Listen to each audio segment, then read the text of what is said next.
Hello, good evening.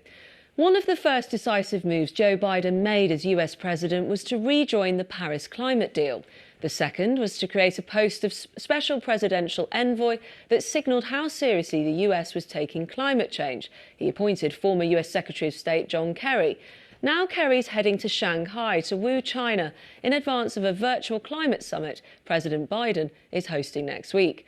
A simple diplomatic trip if relations between the two nations were cordial, but while the US wants to engage on the future of the planet, it's also been condemning the Chinese government for its crackdown in Hong Kong and its human rights abuses in Xinjiang.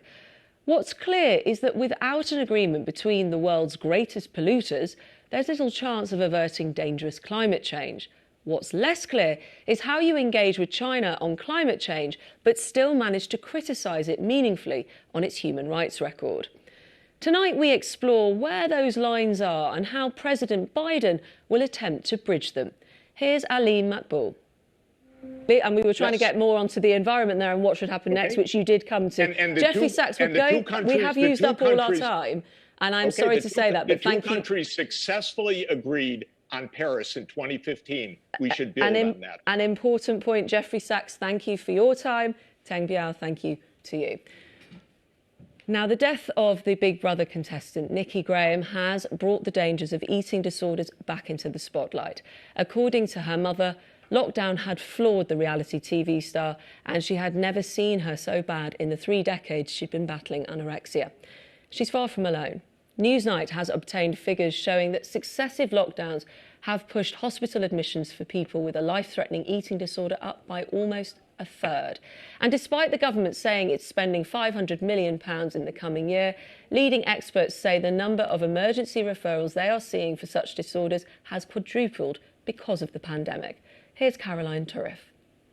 If you do need to find any help or support for any of the issues raised in that item, you can visit BBC Action 9, bbc.co.uk/Action 9. Now, let's head back to Westminster. Is sleaze back in Westminster and where politicians are? That was certainly the assertion by Sir Keir Starmer today, the Labour leader, at the dispatch box during Prime Minister's questions, as he called for Boris Johnson to clean up cronyism in the wake of the David Cameron Greensill lobbying round. But the Prime Minister hit back, saying the government had brought in tougher laws on lobbying that were opposed by Labour and saw off a vote to force an inquiry by a special committee. What will happen next?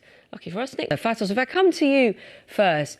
The virus is invisible. It's a challenge to perhaps put it into objects, and also objects that may evoke emotion, and lots of them are very domestic. How would you pick what to put in an exhibition? I don't think art necessitates, objects or as material. I suppose it's just, do people, Fatos, want to go and see it? Do you think that, I understand the question you asked about the role of these places to be memorials versus art versus whatever else, but do you think that could draw an audience?